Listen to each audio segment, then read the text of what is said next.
Let's have a look at some more England opportunities. And, like, they did have more chances. I know Sweden did put them under pressure start second half. Keith, this is you. Set pieces, how Sweden allow Harry Maguire to get this header. He keeps it alive again. They're just very well structured in how they approach set pieces, line them up. They know exactly where they're going with them. They got into these areas time and time again in the second half. Sterling, prime example, got into the good areas.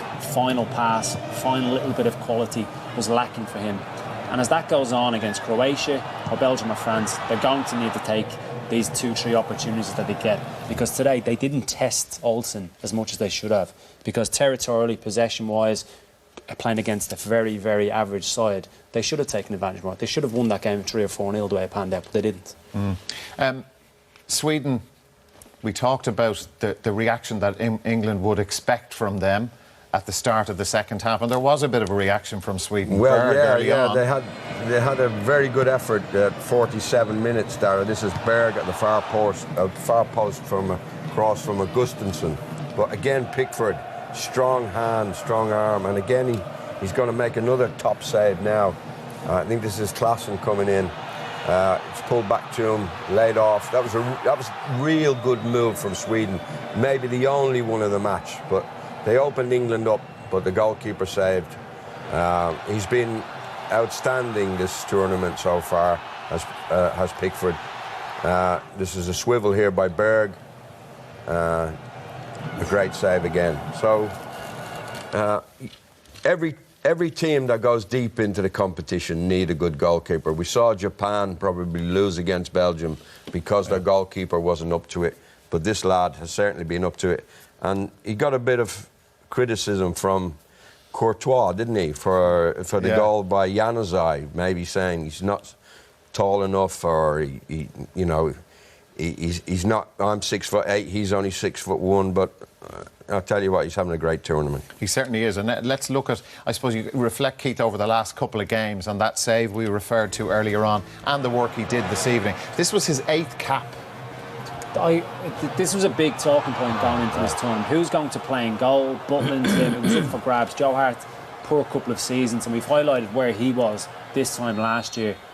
The bravery that he's shown, I think he's got the nudge because of what he does with his feet as well. I think he's very, very effective with his feet, and we've said and we've talked about how England want to play from the back.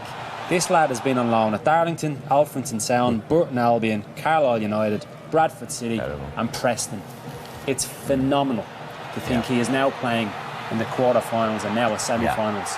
And he's been outstanding, hasn't he? Yeah, he's very agile, isn't he, Eamon? I think this was a great save here. What a save that is, you know. And Eamon, you've been talking about him for a good while.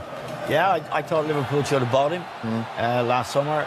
And Ronald Koeman took him to Everton for 30 million before Koeman was sacked. He would have been playing in the Champions League final, and Liverpool would have won the Champions League this year if they'd signed him.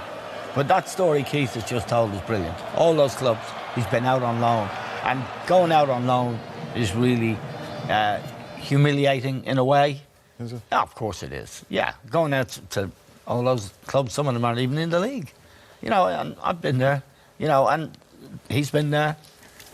Lingard has been there. Harry Kane has been. Sorry. It shows that he's hungry to achieve. Absolutely. How many times do we see some of these players want to sit at Manchester United, Liverpool, because they're associated with the big club and they can tell their mates, I play Alfredton Town. Yeah, he's Alfredton Town. I know where that is. It's in Derbyshire. I've never heard of it. No, but the point is this. For anyone at home who's playing any sport, if you get a knockback, look at these guys. They've all had all the knockbacks. And it's a brilliant and encouraging and inspiring story. But even Ashley Young, he's had his ups and downs, hasn't he? You know, and he's ended up playing wing-back. He maybe has Mourinho to thank for this, because Mourinho put him in that position, didn't he? You know? Fabian Delph, he was at Villa. Went home for the birth of his child the other day and back out again. I must say that was a very noble thing to do. But he's a great story. He's a squad player at Manchester City. He stands in for people who are injured. But he's in the England World Cup winning team, maybe. But we come back into, well, indeed. But we come back to Southgate, you know, and from the first day watching these guys, we've been talking about the way he's assembled this squad. and that they are a together group, which hasn't been the case in the past. There are no cliques. There's no Chelsea guys sitting over there and the Man United guys and the Liverpool guys in the other corner. So, you know, all these stories that they're all hungry and they all fit together. You think about all the wonderful English players. Gerrard, Lampard, John Terry, Wayne Rooney, David Beckham, Paul Scholes. You know, they've had some wonderful, wonderful players. But this group don't have anybody apart from Harry Kane you'd mention in the long list of distinguished English players. They're just a group. And I think he's cultivated this and created a culture of, you know, and they are a really good story for all the reasons Keith outlined, you know. And initially he didn't want the job. Well, he said that. I'm not quite sure about that. I think he was playing the long game with I think, like Keith, once you put a waistcoat on, you're looking for a job. I think one of you get one as well. I'm going out tomorrow to get mine. His coach, this Steve Holland. Yeah, he had a good reputation. Very good. 21s with Gareth Southgate. Knows these players inside out. And he's lived through what's gone wrong with English teams in the last 20 years. And those players have lived through those Beckhams, Scholes, Ferdinands. They've all been those players' heroes. And they've seen them fail. They've seen them crumble with pressure that the public put on, the pressure from the press and the penalty shootout situation. So they've put that to bed as well. Yeah. And they didn't get... Who knows? He's good relationship with the media, Southgate. He's an intelligent guy. Very intelligent. David Walsh was quite close to him when he was playing, and David's written some interesting stuff in the Sunday Times about Southgate, the person. He's a cut above your normal former professional footballer.